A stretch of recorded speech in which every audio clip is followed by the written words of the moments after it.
I'm Andrew Sherman. I'm a Texas transplant who has always been in pursuit of art as a career. I've played in bands, pursued an acting career in Hollywood, but I found it behind the lens of a camera here in Dallas, Texas. I was born in New York, I've lived in Chicago, Los Angeles, Austin, but I love Dallas. There's a magical artistic scene in Dallas that mostly goes unnoticed to the outside world. This podcast is focused on what makes it so special and the people who make it thrive artistically. If you don't live here, and even if you do, you might not have heard of them. This is the Dallas Famous Podcast. So who you gonna be?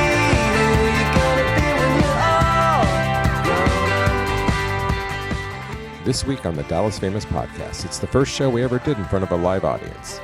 We welcome back Jeff Liles. Jeff has been helping shape Deep Ellum since before the name Deep Ellum was revived again. Jeff was there at the very beginning running a theater gallery out of a warehouse with no liquor license and free beer for everyone. He went on to book the Profit Bar, Club Dada, Longhorn Ballroom, Trees, and the Dallas Hard Rock Cafe. He's currently creative director at the Kessler Theater and helping out back at the Longhorn again. This is Deep Ellum history straight from the man who booked it, and it's a great one. Also stick around for a special performance by Nirvana. Here it is. The Dallas Famous Podcast is supported by the Mullen & Mullen Music Project. The Music Project was created by Mullen & Mullen Injury Law Firm to champion the independent music scene in North Texas. Let's start by thanking Gus Minot and Shane Rondone for doing the video and the audio. And we've got Amplified Minds in the back, which is an amazing organization that helps with free mental health services for musicians and service workers. So if you know anybody or you need to check them out, they're back there for you. Also like to thank Salim Nuralla, of course, one of my favorite Dallas musicians, and happy to get a private showing. And Jeff Liles is here. So thanks. Yeah. And of course, Scott and Melissa Tucker. This is the Tucker Art Projects Gallery, which is a mouthful to say before every podcast, but I do it anyway. So yeah, we're gonna do it. We're gonna go. So I guess that was the intro, but this is Dallas Famous Podcast. I'm your host, Andrew Sherman, and today we are going to be talking about Deep Ellum, the musical neighborhood, probably one of the most well-known and coolest music neighborhoods in the world. And we've got Jeffrey Liles here. Jeff, how do we describe you? You are a music connoisseur. You were in the band Cottonmouth, right? Cottonmouth, Texas? Cottonmouth, Texas, Yep. and Decadent Dub Team. Yep, and you've helped start, in my opinion, start the rock and roll scene in Deep Ellum. You're one of the people that was at the forefront of booking bands and performing, and there's also the Kessler, which you helped get off the ground. It's one of the most amazing venues in town, and also doing stuff at the Longhorn. So Jeffrey Liles, he's right here for you. So let's start with, before you ever came to Deep Ellum, what was Deep Ellum to you? Well, I was born at Baylor Hospital, so I was born here, basically. Okay. Now that the Tom Thumb in Deep Ellum, or Tom Thumb across the street from Baylor Hospital is in Deep Ellum, I guess I was born here. Great. So after that, maybe not that moment, that what you were thinking, but... Basically, everybody who's my age that lives in Dallas was born at Baylor Hospital. Yeah, I've had a number of guests that were born yeah. there, and I've had surgeries at Baylor, so I'm familiar with it too. I guess the first time I actually came down here was to see a show at Studio D, which was Frank Campagna's place. It was the first punk rock place, and at that time, nobody was really referring to this neighborhood as Deep Ellum. They hadn't figured that out yet. They hadn't made the connection to the old history, the Depression era history. So in 84, 83, 84, came down here to see shows at Studio D, Empty Warehouse, Punk Rock Club. I guess it was 1985, the next year after that, I was playing in a band called Group 6. And all the guys in Group 6 were a lot older than I was. I was a kid. They were all about 10 or 15 years older. They used to play at the Hot Club and stuff. Anyway, they were too old to go out and hustle gigs, so I took it upon myself to go look for places for us to play. And I saw a flyer. I can't remember if it was at VVV or Metamorphosis Records, about this art gallery that was letting bands play. And it was a place called Theater Gallery over on Commerce Street, 2808 Commerce. And at the time, Frank was actually helping them book shows. I walked in there in the middle of the afternoon. I met this guy, Russell, who owned the place. And it was obvious that a bunch of people were living there. It was kind of like a squatter's type. It was like an M.C. Escher painting. The whole interior of it was made out of plywood. It was like a giant tree house or something. And the art gallery space was kind of like this. It was right here in the front. From the street, it looked like an art gallery, but there was a door in the back that led to this much bigger room that had like natural light and loft spaces and a stage and it was just this amazing, kind of performance space. And anyway, I asked Russell, can my band play at one of your art openings? And he's like, sure. He didn't even listen to our tape or anything. And I was like, wow, that was easy. So I couldn't wait to get back and tell the guys in the band I got us a gig, So we got together at band practice, and I said, hey, man, I got us a gig at this art gallery. It's going to be fun. They're like, well, we're going to break up the band. So I was like, oh, man. So I got to go back and tell this hippie guy that my band broke up, and that we can't do this. So I walked in there again. I told him, hey, my band broke up. And he goes, would you want to stay here and help me find some bands to play here? And I thought about it, and I didn't have anything else on my plate. So I was like, yeah, sure, I'll do that. And back then, obviously this was, God, I'm going to sound so old when I say this, but this was back before email and cell phones and all this. So if you wanted to book a band and you wanted to like put together, a month's worth of talent to play there, you had to go to their other gigs at other places and wait for them to be finished playing and then go back and meet them and get all their contact info and, explain the whole deal. Oh, we got this art gallery that we let bands play. It doesn't really pay much, but, and that's how I did that. And I would go to all these other clubs on Lower Greenville Avenue and just other, the Twilight Room, places like that. And I'd wait for the band to be done, and then I'd go get all their information and then, put together a schedule like that. And that's how that got started. Was there a lot of times where you couldn't even get a hold of the band, like once you wanted to book them, or? Oh, it wasn't easy at all because all of them have day jobs. Yeah. And it wasn't, like I said, no email, no cell phone or whatever, so you had to catch them when they were near their phone, their home landline, Right. Yeah, they might not have an answering machine yet. So when you first came to Theater Gallery, what did it look like down here? It was an empty, desolate warehouse district. None of this stuff. In the daytime, I mean, there would be cars that would be driving through on their way somewhere else, but it was really kind of dormant. The whole neighborhood was just empty warehouses. And Russell Hobbs, to his credit, he wasn't born here, I don't think, but he had a construction job and had all this leftover material and this money. He just got paid from building this salon or clothes store or something, and he took his money and he rented a building and moved into it and built a bunch of lofts in it and let all of his friends come live there. And I ended up moving in there, and I just threw my bed right on the stage. I slept on the stage every night. That's cool. Jim Heath, Reverend Horton Heat, he lived there for a while. Oh, right, yeah. He was our house sound man, our first sound guy. We just got people rolling in. I like it. Filling up the Jim, seats. at the time, I got to give you a little backstory on Reverend Horton Heat. Jim, when we first met him, was like the only guy in town who played in a band and also owned a PA. So the band he played in was called the Polytones, and his wife at the time was the lead singer. And she was kind of like this Marge Simpson character with this huge beehive haircut. They were like the Dallas B-52s kind of. And Jim would wear these flowered shirts, and he didn't have his rockabilly persona yet. He was just kind of like the Fred Schneider or something of the Polytones. And anyway, Jim and his wife broke up, and their band broke up. And I remember him coming upstairs. We were living in the space directly across the street from Theater Gallery at the time. Was the original Profit Bar over right catty corner across the street from it. And he's like, man, my band broke up, and we're like, well, start your own band. He goes, I can't do that. I can't sing. And Russell's like, man, just if you want to do that, we'll let you do every Monday night downstairs. And that's how he started. And he didn't have any songs. He didn't have any band. He didn't have any, he didn't have a shtick yet, So he just sat there on a stool, on Monday nights and just made the whole thing up. And after he did that for, I don't know, a couple of months or so, this kid named Peter brought his drum set up there and started backing him up on drums. He was a kid from Denton. Peter backed him up for a while, and then this other guy named Jack Barton, Smiling Jack Barton, brought his bass. And so the three of them just kind of created this band on stage, and that's how he got going. Huh. Wow, that's so wild that he didn't think he could sing, because now, like... Oh, he immediately dismissed it. Yeah. He was like, I can't sing. I can't be a band leader or whatever. And the thing was, you know, his wife had just divorced him, and his band had just broken up, so he really didn't have any other options. Okay.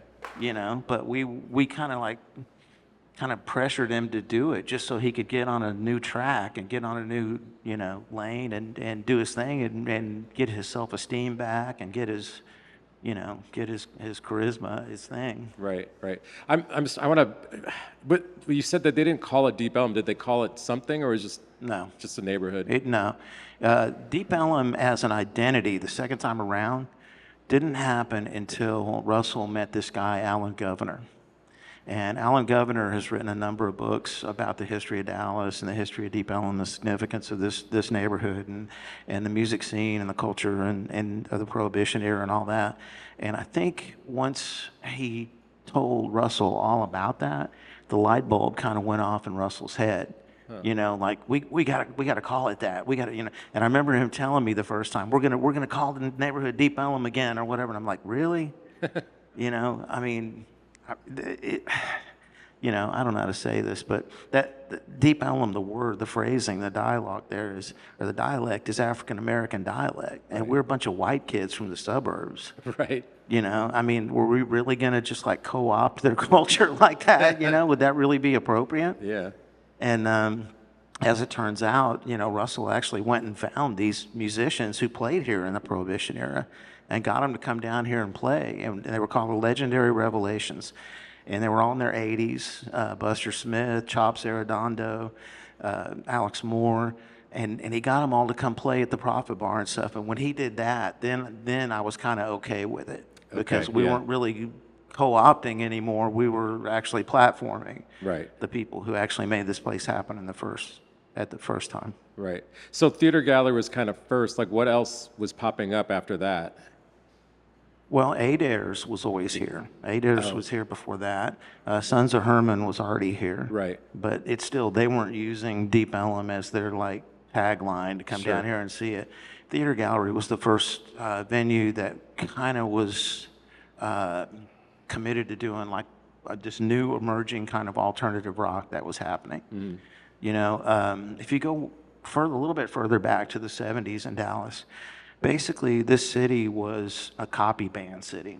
Yeah. If you were a musician, really the best thing that you could aspire to was to learn how to play a Thin Lizzy song and get in a band that, you know, played at Mother Blues or something and they were like a human jukebox, you know, just playing all these, you know, classic rock songs or whatever. Right. And that was the best you could kind of hope for. That was the ceiling, you know, and that's why you didn't see very many bands from Dallas get record deals back then, you know, because they were all playing other people's music. And so when Theater Gallery first started to happen, the thing that shifted the paradigm was the fact that all these kids wrote their own songs. And they were all kids from the suburbs. They were all kids who were teenagers. Back then the drinking age was 18, and everybody was tripping on ecstasy, so they were all in a really good mood. So these kids, like Peter Schmidt from Three on a Hill, and Bob Watson from Shallow Rain, and Tench Cox from The End, and Edie and the New Bohemians, they were all writing their own material. They were creating their own identity. And it just was a complete paradigm shift from being a copy band city to being an original music city.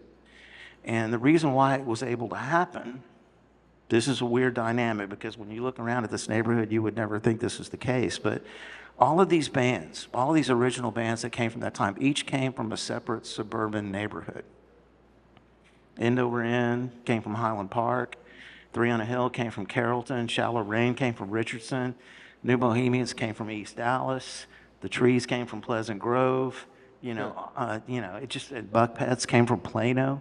You know, all of these bands had this little kind of small cult of friends that came to their shows. And all of these kids from the suburbs all came together in this building, in this warehouse district outside of downtown. And for the longest time, it was kind of a best kept secret thing. It was a word of mouth thing. You couldn't really advertise it because we were giving away free beer every night. We didn't have a liquor license. It was just like a house party every weekend. And so we were kind of stuck in a weird vacuum there where we couldn't really advertise, but we could count on all these kids to bring all their friends. And if we put 2 or 3 of these bands together, then these kids from Plano would meet these kids from Pleasant Grove. And, it was just like this community that was built out of kids from the suburbs, Huh. There's just nothing going on elsewhere, so it just gravitated? Mainly the kids wanted a place to go that was not in their neighborhood. Right. A place where they could go drink beer all night, and they didn't have to tell their parents where they were going or anything. It was like their secret. It was their best kept secret, and we existed like that for probably, I'd say about a year or a year and a half before the music editor at the Dallas Observer, this guy named Clay McNair, he was the first music editor there, kind of stumbled into Theater Gallery one night and saw what was happening and saw this whole scene happening and decided to write about it. And then all of a sudden, everybody else showed up. Huh. Wow. Yeah. Power of journalism. Where's it gone? What's that? I said the power of journalism. Where's it gone? Yeah.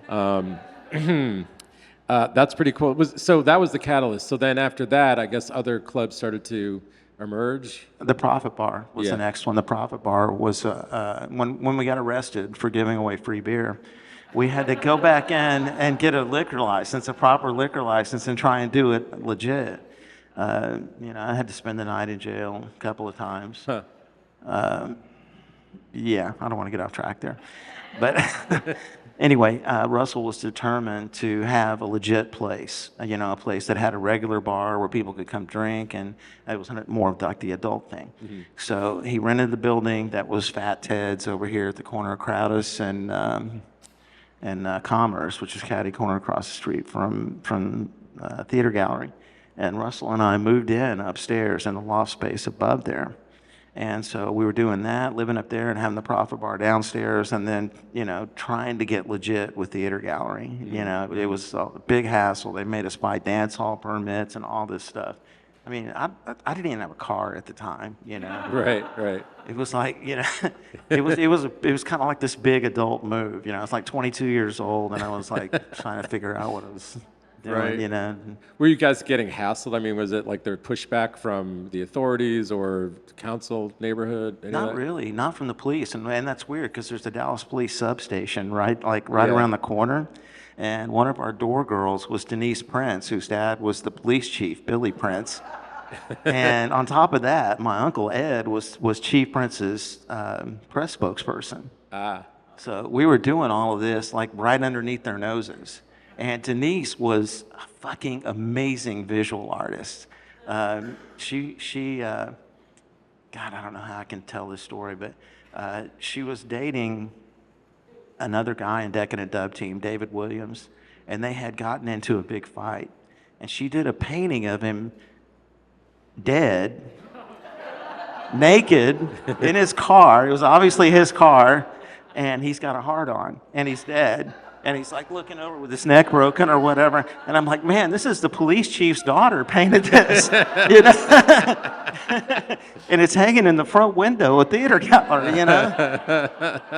We had a number of like instances where people didn't really know the difference between art and reality. And in the gallery space, we had this really clean looking gallery space, right? And there were these little side rooms where different people lived. And our bartender, I guess you could call him a bartender, the guy that gave free beer to everybody every night, Trey, had this little space there. And we had an art opening one night, and the door of his space was a glass door, but it was covered in butcher paper, but the bottom corner was kind of torn away where you could look into his space. Okay, and he didn't have any furniture or anything. He just had a huge pile of dirty clothes. And he was laying on the pile of dirty clothes getting a blowjob, right? While this art opening was happening, and people were walking by and looking in and going, oh my God, that's amazing. We've never had performance art in Dallas before. That's what I mean. And I'm like, yeah, we're doing it right, man. This is great. I had no idea what they were talking about until I went and looked myself. You know? That's crazy. Oh my gosh. So you got the profit bar is like up and running. Did that sort of open the door for, or did it take longer than that to get things going down here? Profit bar blew up pretty quick, you know. We were lucky enough we had this writer in town at the time named Cynthia Rose, who was a brilliant art and pop culture critic for the Dallas Morning News, who also wrote for New Musical Express, which is a British newspaper that's kind of like their Rolling Stone magazine.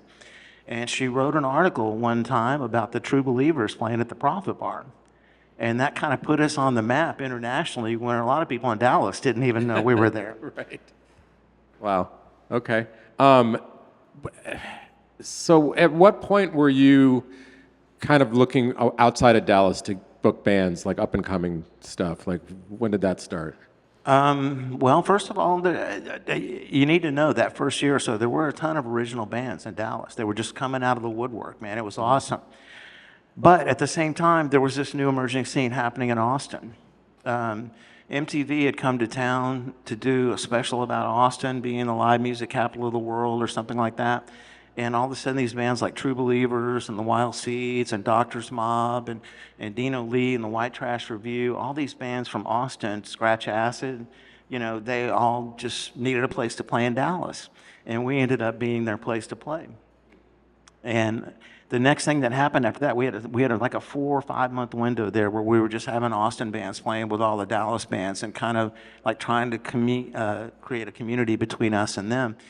And the next thing that happened after that was I went and met Mark Lee. Mark Lee was the guy who was probably the most famous concert promoter in Dallas, at least in my adult life. He had a company called 462. And Mark had he started the Hot Club, which was essentially the first important punk rock bar in Dallas. And a lot of these bands that played at the Hot Club got bigger, too big to play there. The Hot Club was smaller than this place.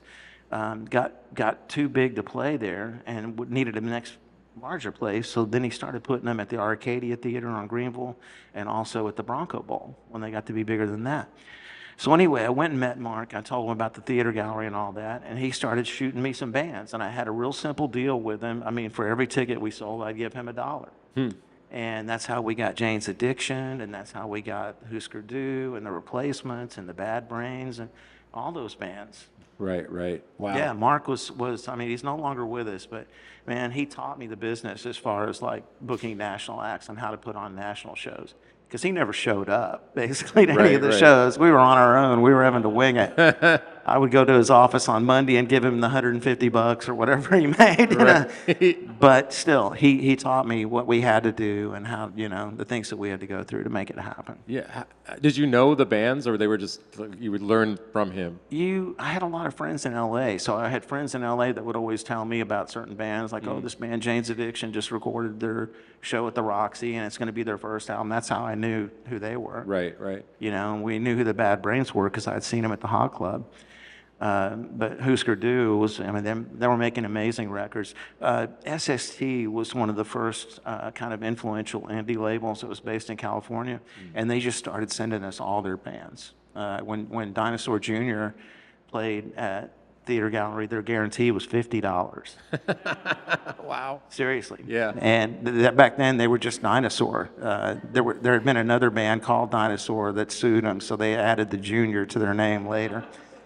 But yeah, they played for $50. Wow. Yeah. Wow. So, timeline-wise, so where does Trees come into play? 1990. Okay, so that was like later than. That's after I left Theater Gallery. Actually, after I left Theater Gallery, I went to Dada. Dada was just opening. Okay. And they hired me to help them to do music.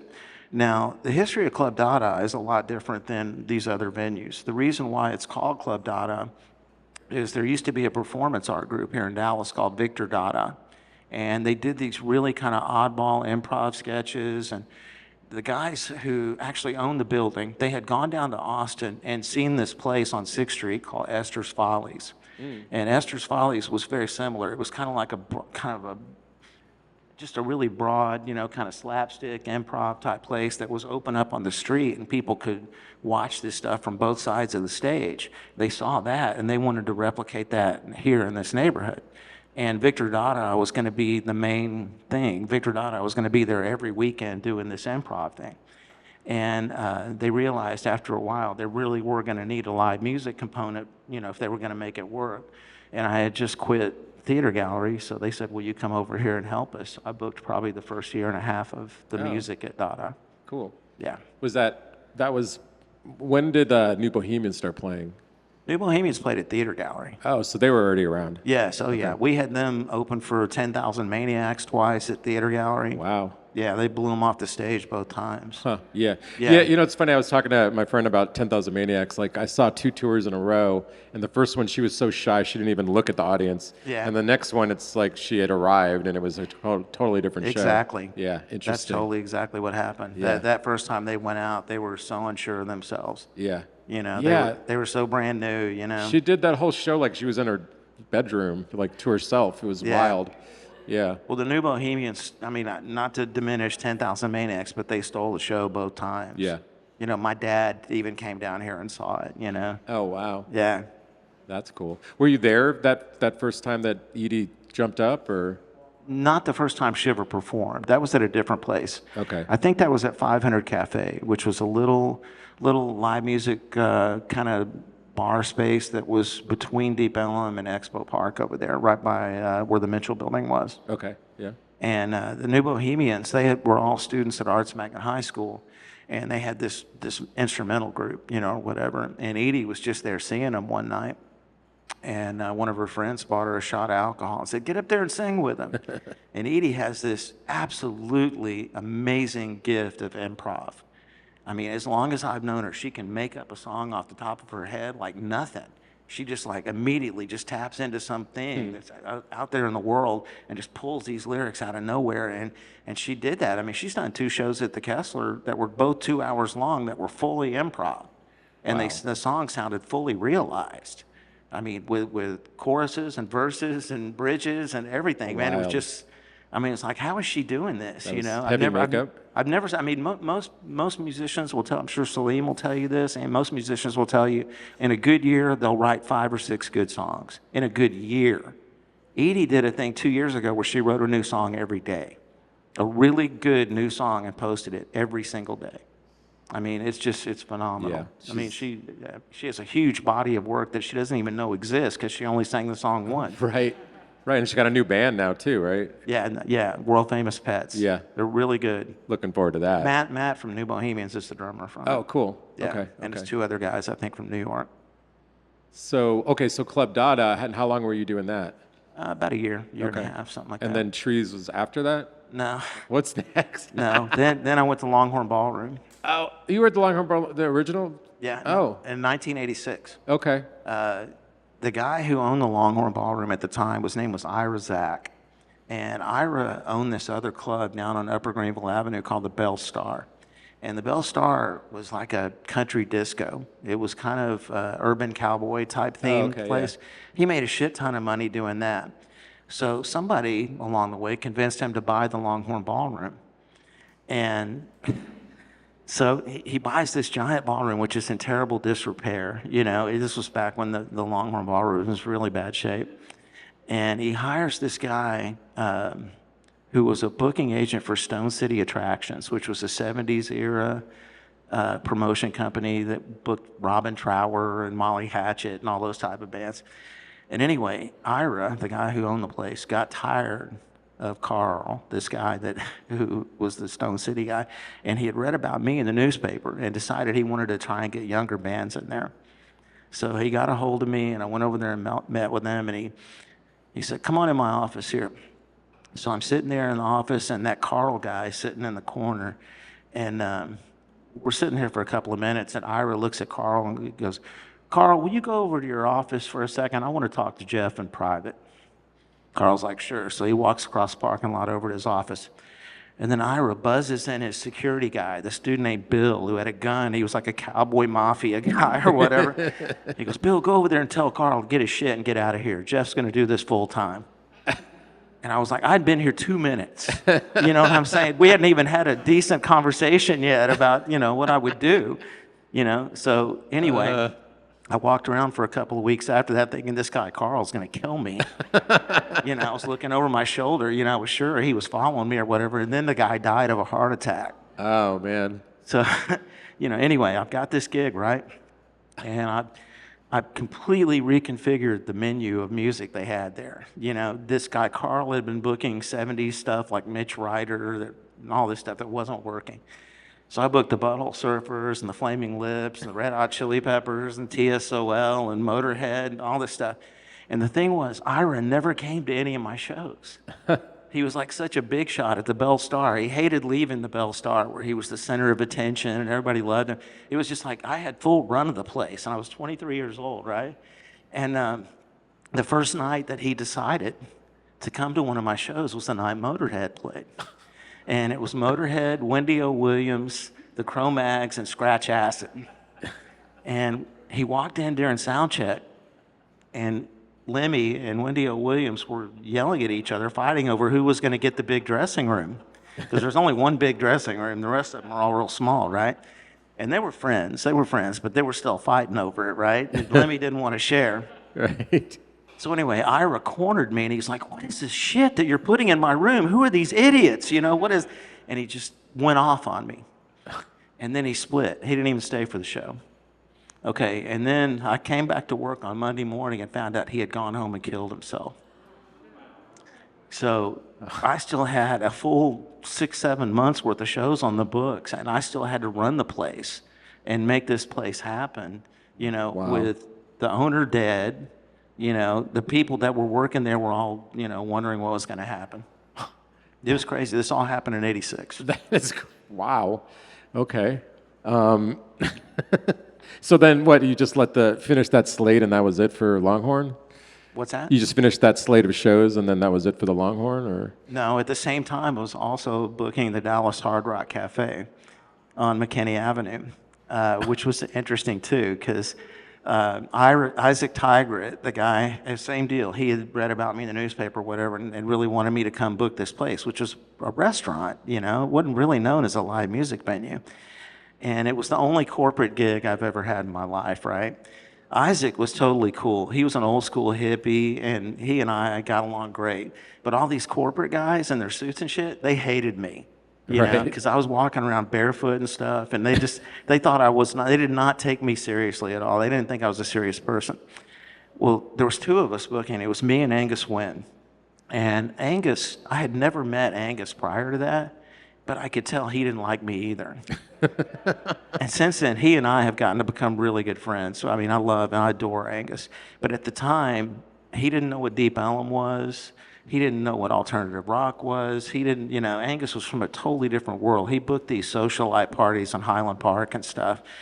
And he had Monday nights and I had Tuesday nights. And the bands that Angus was bringing in were like $5,000 and $10,000. And the bands that I was bringing in were like 500, Right. and there was no way we could sell $5,000 or $10,000 worth of tickets on a Monday night and make it work financially.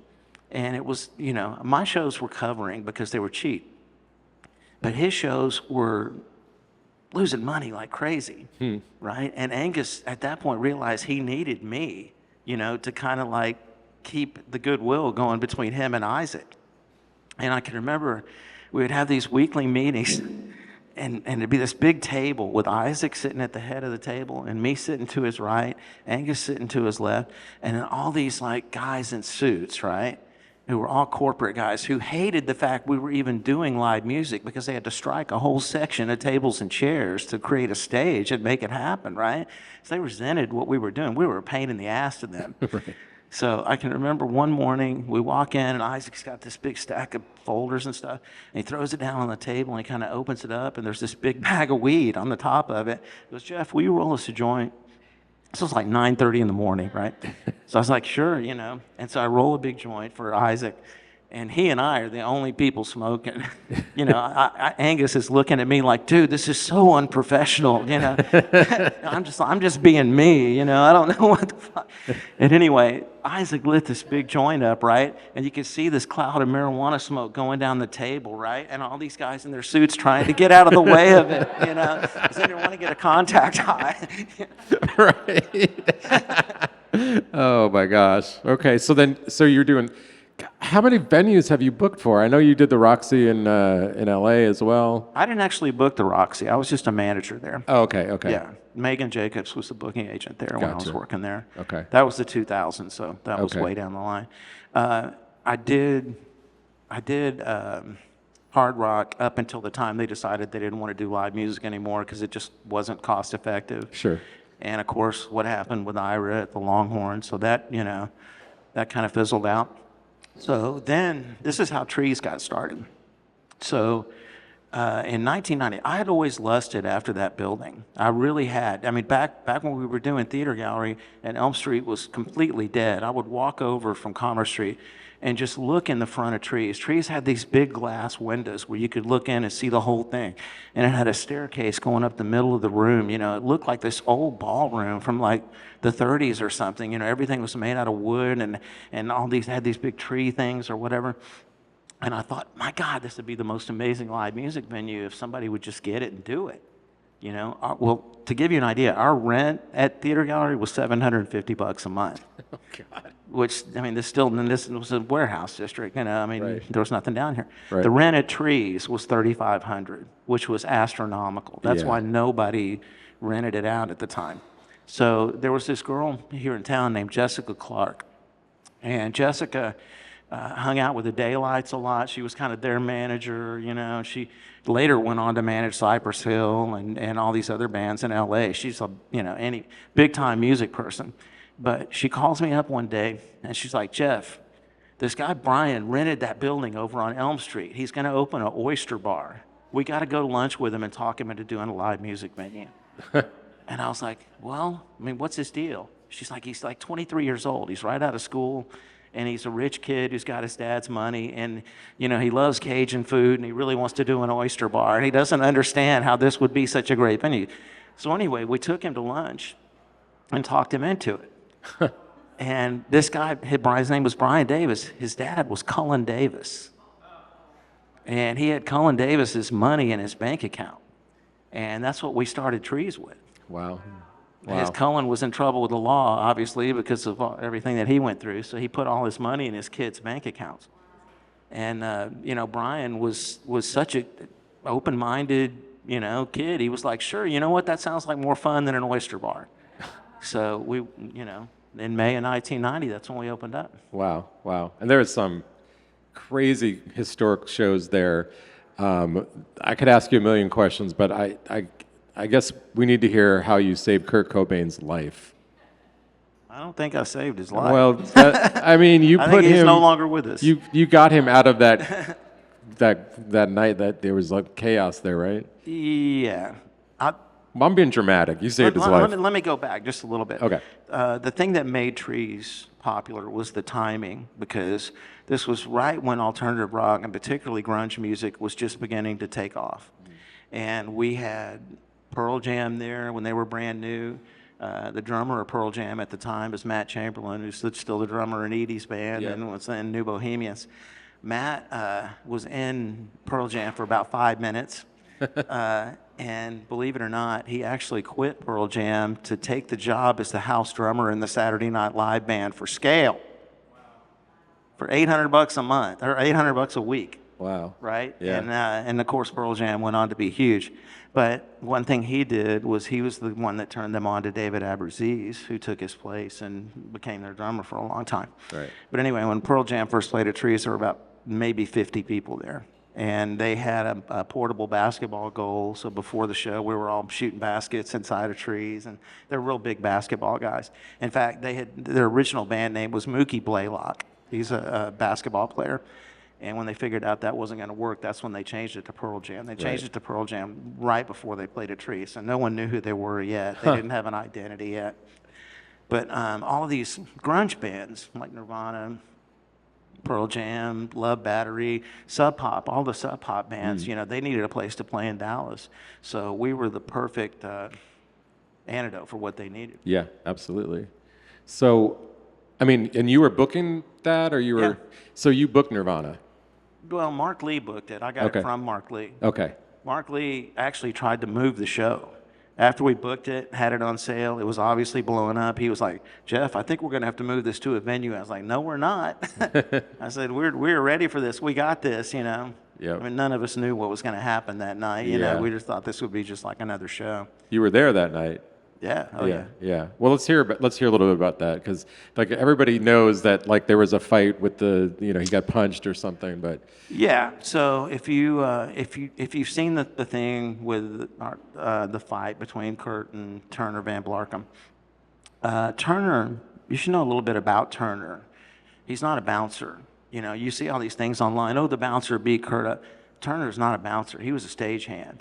That means he was there first thing in the morning when they loaded in. He loaded in their gear. He helped set up their stage. I mean, he was there talking to them all day long. He wasn't just some guy that a bouncer gets there at 5:30 in the afternoon, and Sure. their job that night is to take drunk people and get them outside. That's it. That's not what Turner was doing. okay.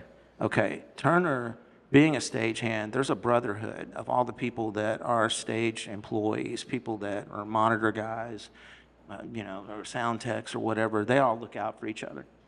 And the guy that we had hired to do monitors that night was a guy named Creighton Curley. And Creighton, set up next to the stage or whatever. About during the second song or so, Kurt got mad at the monitor mix and started bashing his guitar and destroyed the monitor console.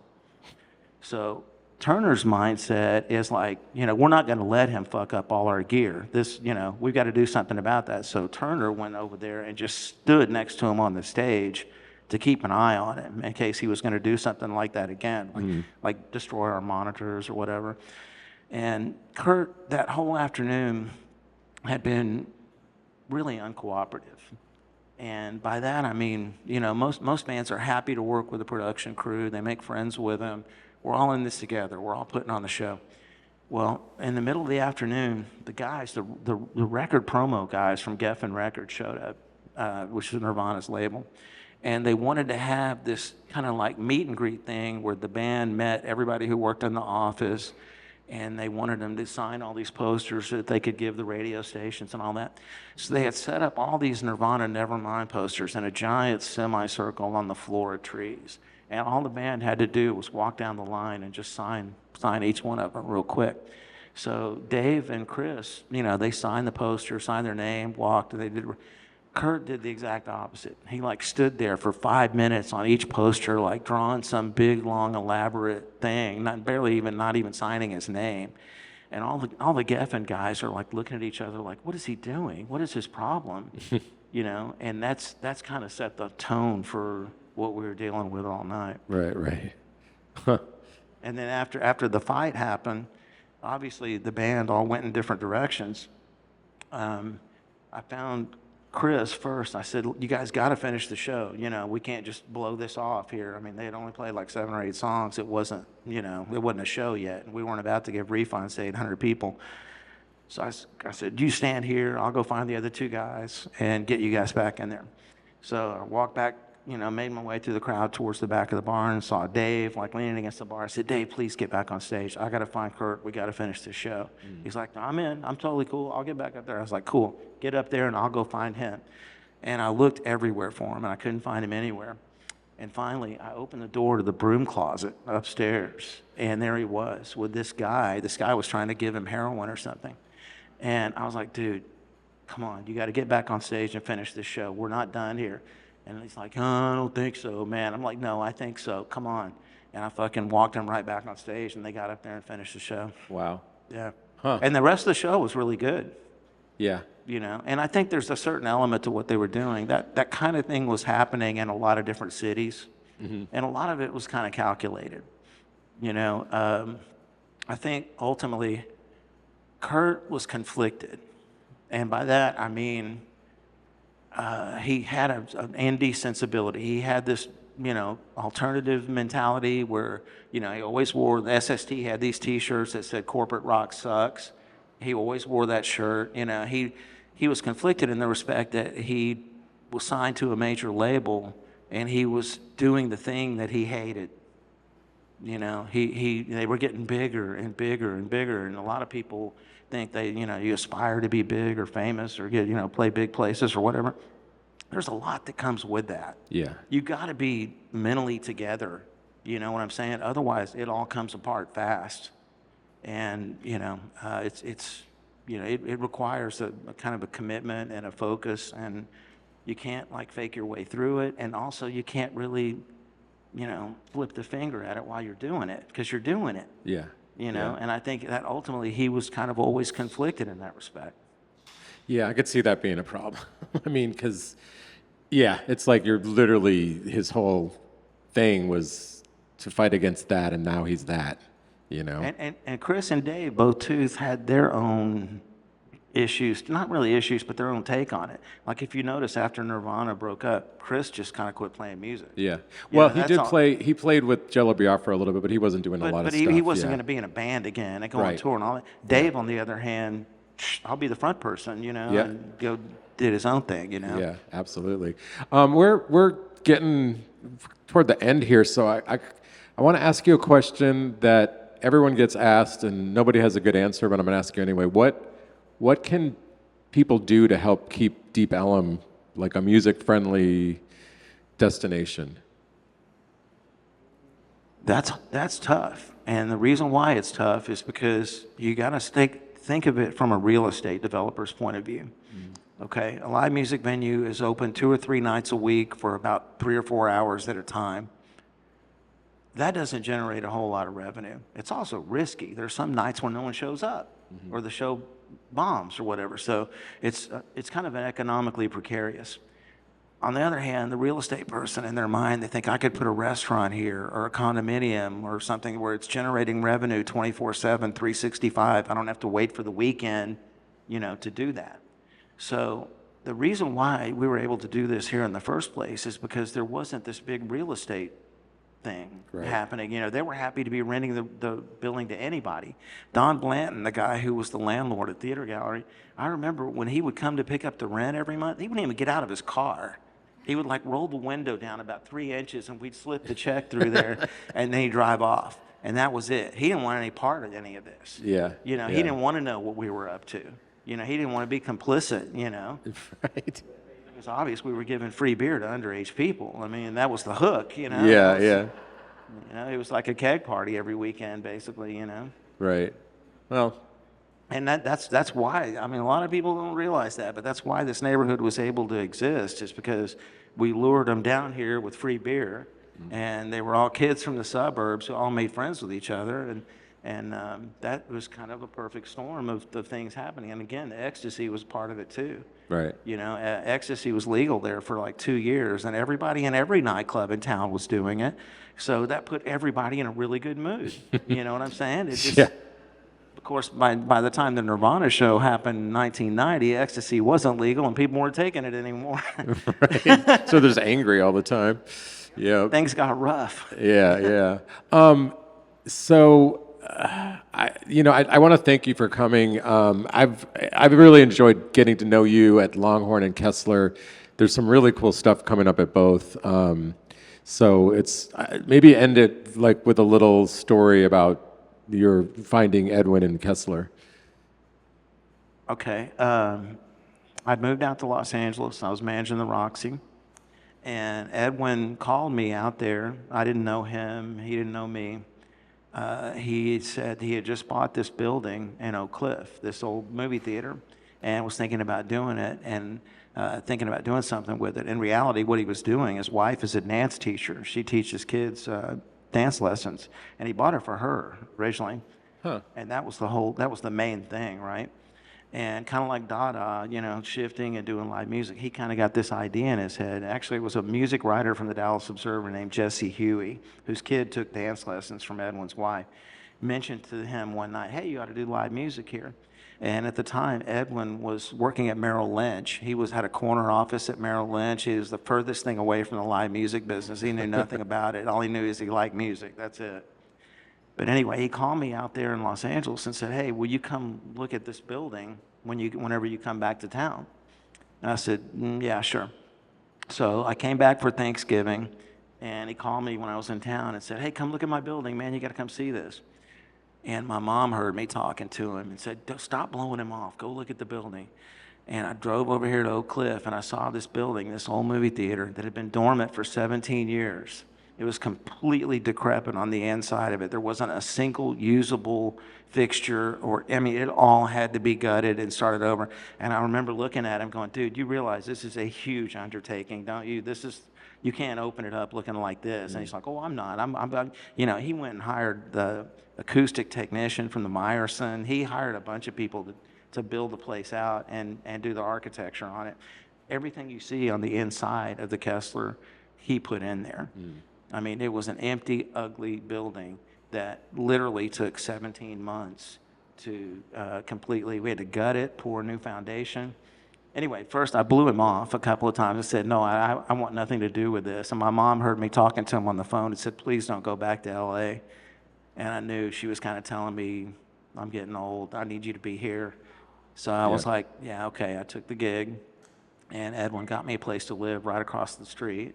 So my commute went from like 40 miles a day in LA traffic to 150 steps, which was really great. That was a huge, that to me is priceless, that I don't have any carbon footprint getting to and from work every day. Yeah, that's which great. has been the case now for 17 years. Right. But at the time, I told Edwin, I said, look, I'll help you do this, but I can only commit to doing it for a couple of years, because I'm getting old and I'm just, too old to be doing this. And that was 15 years ago. I'm still doing it. Now he's got me working at the Longhorn. I know, you're doing double duty now. Well, another reason to thank Edwin is to bring you back from LA. And again, thank you, everybody that came out today to check this out. We obviously are putting out podcasts once a week. Thanks to the gallery. Thanks to everyone who helped make this possible. Jambaloo, Mullen and Mullen. So yeah, anything, last words before we go? Just, be nice to people. We live in a society right now that's imploding from the inside out. So these moments, these going to see your favorite show or being around your favorite musicians or creative people, those moments are really precious. You know what I'm saying? They're really few and far between these days. So embrace them and continue to put them out there, doing things like this. This is the kind of thing that we need right now, because people are starting to doubt whether or not, our country was really founded on the principles that it says it was. And one of the reasons we've all been able to make music or do cultural things or art or whatever is our freedom of speech, and our ability to create, works of art that aren't threatening or whatever, to be able to speak our minds and, put our inspiration into things that are tangible. We don't want that to go away. We have to protect that at all costs. And the most rewarding thing about putting on shows anywhere, no matter what venue it is when you stand by the door as people are leaving at the end of the night and you can tell they're all smiling. You can tell they just had something they're going to remember for the rest of their lives, which most people, they can't even remember what they had for lunch yesterday. But if they can remember a show or a song that an artist played, something like that, it's a profound thing that sticks with them forever. And as they look back on their lives, they can see the trajectory of their life. They can see, oh, that's when I saw, 91 was when I saw Nirvana, 93 was when Soundgarden played there. These events or whatever are your markers in time, for your lifetime of experiences. I mean, I don't know if that makes sense or not, but it's precious, and we're just lucky to be a part of it. We're lucky to be alive and lucky to be able to hold a microphone in our hands and say what's on our mind. Yeah, absolutely. All right. Well, hey, thanks again, Jeff, and we'll see you next week.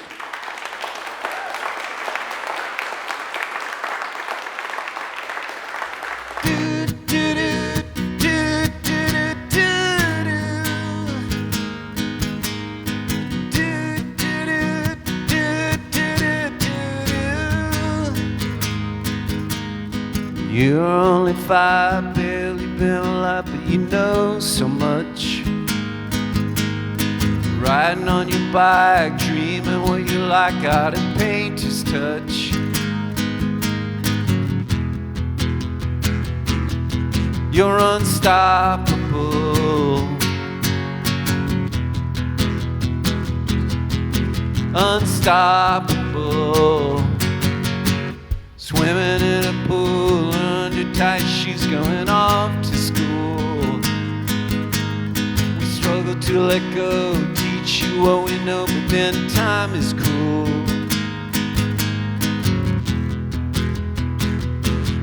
It's unstoppable,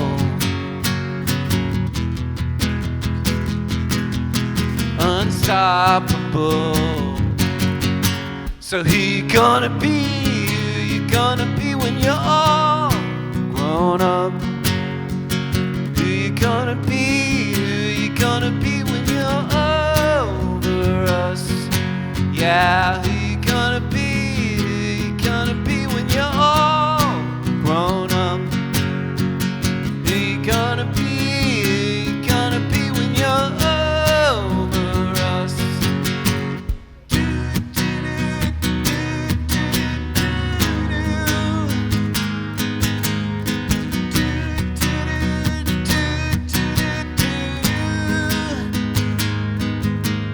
Bus for today, I'll sit and watch you play. It's the greatest time. You're pure delight, mischief in your eyes, and you've got this mind that's unstoppable. You're unstoppable. So who you gonna be? Who you gonna be when you're all grown up? Who you gonna be? Who you gonna be when you're over us? Yeah, who you gonna be? Who you gonna be when you're all grown up? Who you gonna be? Who you gonna be when you're over us?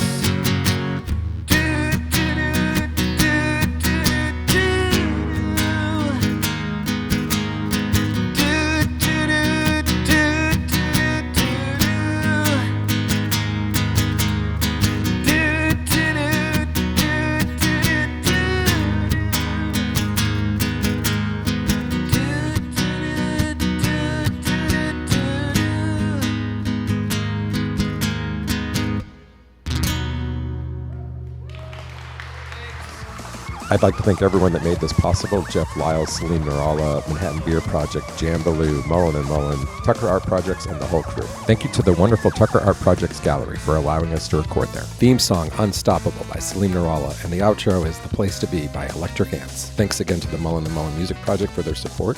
Like, subscribe, and share the podcast, and we'll see you next week.